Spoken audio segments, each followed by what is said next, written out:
Washed out. ఇది Maoist ముక్తి తెలంగాణకు సంబంధించి డీజీపీ శివధర్ రెడ్డి ఇచ్చిన క్లియర్ కట్ క్లారిటీ. లీడర్లు ఎవరూ లేరు, క్యాడర్ తో పాటు మావోయిస్టుల అధునాతన ఆయుధాలు కూడా తమ కంట్రోల్లోకి వచ్చాయని చెప్పారు. PLGA చీఫ్ దేవా సహా 18 మంది మావోయిస్టులు సరెండర్ అయిన సీన్ లో పవర్ఫుల్ వెపన్స్ హైలైట్ గా నిలిచాయి. అయితే అంత అధునాతన ఆయుధాలు వాళ్ళు ఎలా సమకూర్చుకున్నారు, వాళ్ళకి సహకరించింది ఎవరు? ఆ యాంగిల్ పై నజరేశారు తెలంగాణ పోలీసులు.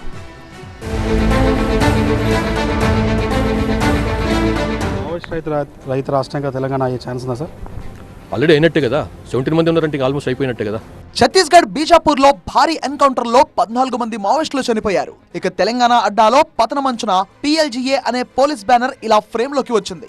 Maoist guerrilla liberation army chief Sukka alias దేవాతో పాటు 18 మంది మావోయిస్టులు తెలంగాణ డీజీపీ శివధర్ రెడ్డి సమక్షంలో సరెండర్ అయ్యారు. ఇలాంటి సీన్లు ఇటీవలే పరిపాటినే. కానీ ఆపరేషన్ కగార్ తర్వాత మావోయిస్టుల అతిపెద్ద లొంగుబాటు ఇదే. అంతేకాదు, ఇంటర్నేషనల్ స్టాండర్డ్స్ ఉన్న అధునాతన ఆయుధాలు ఇలా భారీ స్థాయిలో పోలీసులు చేతికి రావడం ఇదే ఫస్ట్ టైం. ఒక రకంగా చెప్పాలంటే ఒక పెద్ద దెబ్బ ఇది. సిపిఐ మావోయిస్టు వాళ్ళ యొక్క PLGA బెటాలియన్ కొలాప్స్ అయిపోయింది ఈ దెబ్బకి. అది సంగతి. ఆ స్థాయిలో అధునాతన ఆయుధాలు పోలీసుల కంట్రోల్లోకి వచ్చాయి. వీటిలో డెడ్లీ డేంజర్ వెపన్స్ ఉండడం మావోయిస్టుల టెక్నాలజీకి అద్దం పడుతోంది. ట్రిగ్గర్ నొక్కితే ఒక్కసారిగా 30 నుంచి 35 బుల్లెట్లు మెరుపు వేగంతో దూసుకెళ్తాయి. అంతేకాదు, హెలికాప్టర్లను కూడా కూల్చవచ్చు.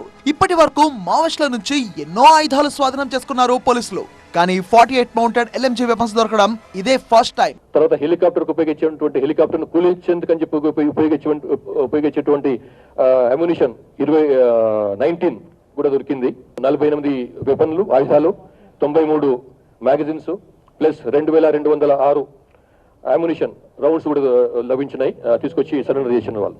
అంతేనా, made in America cult rifles, Israel తయారీ టవర్ రైఫిల్స్, గురి తప్పని ఇన్సాస్ రైఫిల్స్, ఇలా అధునాతన ఆయుధాలు ఉన్నాయి. కోల్ట్ రైఫిల్, అమెరికాలో US లో తయారైనటువంటి కోల్ట్ రైఫిల్ కూడా ఉంది. టవర్ రైఫిల్ ఇజ్రాయెల్ మేడ్, అది ఒకటి దొరికింది. అందులో దాంతో పాటుగా 4 మ్యాగజైన్స్ కూడా తీసుకొచ్చిండ్రు. ఇన్సాస్ వెపన్స్ 10, అందులో 28 మ్యాగజైన్స్, 701 రౌండ్స్. ఇవి కాకుండా barrel grenade launcher 4, grenades 2, air గన్లు 1, .303 రౌండ్స్ మాత్రమే 39. ఈ విధంగా మొత్తం 48 వెపన్స్, 48 వెపన్లు, ఆయుధాలు, 93 మ్యాగజైన్స్ ప్లస్ 2206 అమ్యునిషన్ రౌండ్స్ కూడా లభించినాయి. తీసుకొచ్చి సరెండర్ చేసిన వాళ్ళు. మొత్తం క్యాష్ దొరికింది, సరెండర్ అయింది 20,30,000. ఇది ఇంత పెద్ద ఎత్తున దొరకడం చాలా తక్కువ, చాలా అరుదు.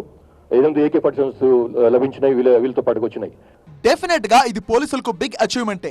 కానీ ఇంత హై అండ్ టెక్నాలజీ వెపన్స్ ను మావోయిస్టులు ఎలా సమకూర్చుకున్నారు? సహకారం ఎవరి ద్వారా? వారికి ఇది ఎలా అందింది అనేది సవాల్ గా మారింది. ఆ యాంగిల్ తో పాటు త్వరలో తెలంగాణను 100% మావోయిస్ట్ రహిత రాష్ట్రంగా మార్చడంపై ఫోకస్ పెట్టారు పోలీసులు.